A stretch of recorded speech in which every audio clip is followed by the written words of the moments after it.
បងប្អូនមើលក្នុងក្រោយរបស់ទូរស័ព្ទមួយនេះបងប្អូនគិតមិនដែរខ្ញុំគិតថាវាស្អាតវាពិតជាស្អាតមែនទែនហើយនេះមិនមែនជាទូរស័ព្ទថ្លៃទេវាមានតម្លៃ$100ស្ដើងវាគឺជា Oppo A6X ដែលមានថ្មធំដល់ទៅ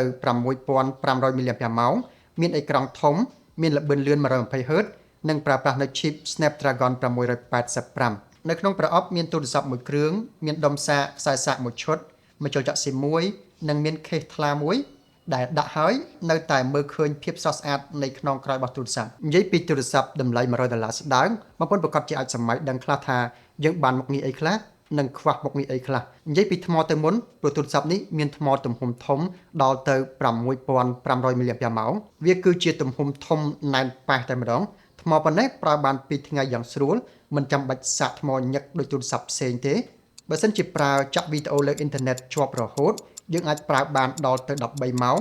មែនតើគ្មាននរណាគេទៅអាចដេកឬក៏អង្គុយមើលវីដេអូបានដល់ទៅ13ម៉ោងទេប៉ុន្តែបើយើងបើកជាប់វាអាចស៊ូបានប៉ុណ្ណឹងតែជាទូទៅយើងមើលវីដេអូខ្លះយើងមើលព័ត៌មានខ្លះឆាតឆ្លើយឆ្លងគ្នាខ្លះនិង call វីដេអូខ្លះអីចឹងទៅអញ្ចឹងបើសរុបទៅយើងអាចប្រើបានដល់ទៅ2ថ្ងៃយ៉ាងស្រួលយើងអាចដាក់ SIM card បាន2ក្នុងពេលតែមួយឬក៏ដាក់ SIM card តែមួយនិងដាក់បន្ថែម memory card បានមួយទៀតបើសិនជាមានរូបនិងវីដេអូទៅរក្សាទុកច្រើនអេក្រង់នៅខាងមុខមានទំហំធំគួរសមទំហំដល់ទៅ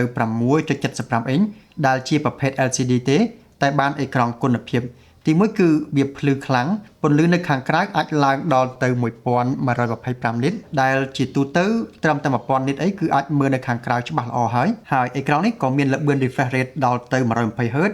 បងប្អូនកុំច្រឡំចេះថា refresh rate អាចជួយឲ្យទូរស័ព្ទដើរលឿនជាងមុនអត់ទេវាជួយឲ្យចលនាលើអេក្រង់ឆ្លាស់បានរលូនមើលទៅមិនតាក់ដែលសម្រាប់ភ្នែកយើងអេក្រង់ 120Hz គឺវាល្អមើលជាងអេក្រង់ 60Hz ធម្មតាយើងក៏ឃើញចង្ការនៅក្រោមអេក្រង់យ៉ាងធំបន្តិចដែរតែបានលែនទម្លុះអេក្រង់នៅខាងលើស្អាតទាន់សម័យ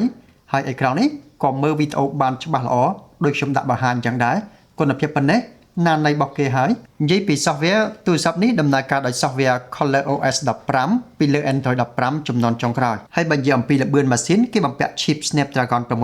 685ដែលជា chip មធ្យមទំហំ6 nanometer ដែលអាចយកទៅប្រើការងារប្រចាំថ្ងៃបានស្រួលហើយ chip នេះក៏ស៊ីថាមពលតិចផងដែរមិនបូមថ្មដូចទូរស័ព្ទខ្លាំងផ្សេងទេអញ្ចឹងហើយបានជាខ្ញុំអាចប្រើទូរស័ព្ទនេះបានដល់ទៅ2ថ្ងៃយ៉ាងផុយទូរស័ព្ទក៏មានឲ្យក្រោះការពារទឹកស្តង់ដារ IP64 ដែលការពារទូរស័ព្ទមិនឲ្យចូលទឹកខូចទេអញ្ចឹងអស់បញ្ហារឿងប្រើទូរស័ព្ទនៅខាងក្រៅករណីភ្លៀងឬក៏ដាក់ទូរស័ព្ទលើតុកំពប់ទឹកពីលើ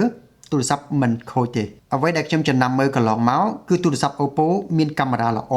ទោះបីជាតម្លៃធូរក៏ដោយក៏វានៅតែធ្វើការបានល្អដូចជាកាមេរ៉ា13 megapixel លើទូរស័ព្ទនេះអញ្ចឹងវាថតបានស្អាតដូចជារូបដែលខ្ញុំបង្ហាញអញ្ចឹងដែរនិងកាមេរ៉ាមុខទំហំ5 megapixel គុណភាពប៉ុណ្ណឹងទទួលយកបានហើយមុខងារ portrait ក៏កាត់ត្រេកបានល្អហើយពណ៌ស្បែកទៀតក៏រក្សាបានស្អាតមិនឡើងពណ៌លឿងឬក៏បៃតងទៅតាមបរិយាកាសខាងក្រៅទេហើយទីបំផុត Oppo បាននាំយក AI ពីទូរស័ព្ទខ្លាំងមកដាក់ទូរស័ព្ទធូរថ្លៃដែរហើយដូចជាពេលថតរូបហើយយើងអាចសេរីប្លង់តាមក្រោយបានហើយករណីយើងថតរូបជាប់គេហើយយើងអាចលុបចេញពីរូបនឹងបានយើងអាចផ្លាស់ប្ដូរទឹកមុខបានករណីយើងថតរូបជាក្រុមហើយមុខយើងមិនសូវរីកយើងអាចដូរបានតាមក្រោយហើយក៏អាចកាត់ចំណាំងផ្លាតបំបត្តិភាពព្រាល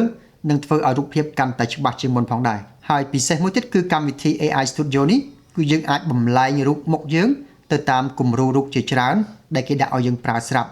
វាសប្បាយលេងគួរសមយើងអាច scan ម្រាមដៃដោះសោជាមួយនឹង sensor នៅជាប់ជាមួយនឹងប៊ូតុង power នៅចំហៀងបានហើយវាសម្គាល់បានលឿនហើយយើងក៏អាច scan មុខដោះសោក៏បានដែរតែខ្ញុំសូមណែនាំឲ្យប្រើកាយ៉ៅដៃវាសុវត្ថិភាពជាងសម្រាប់ទូរស័ព្ទនេះខ្ញុំគិតថាអ្នកដែលប្រើត្រូវជាងគេគឺអ្នកដឹកអីវ៉ាន់ឬក៏បងដែលធ្វើការនៅខាងក្រៅច្រើនដែលត្រូវការថាមពលថ្មធំប្រើបានយូរ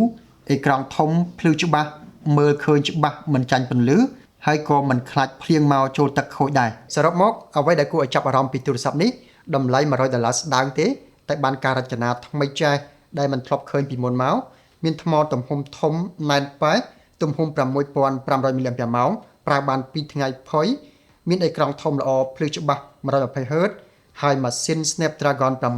685ក៏ដំណើរការបានល្អដែរសម្រាប់ខ្ទង់តម្លៃប៉ុណ្នេះបងប្អូនគិតមិនដែរចំពោះទូរស័ព្ទ Oppo A6X មួយនេះសូមសរសេរមតិយោបល់ក្នុង comment ខាងក្រោមឲ្យខ្ញុំបានដឹងផងជួបគ្នានៅវីដេអូក្រោយទៀត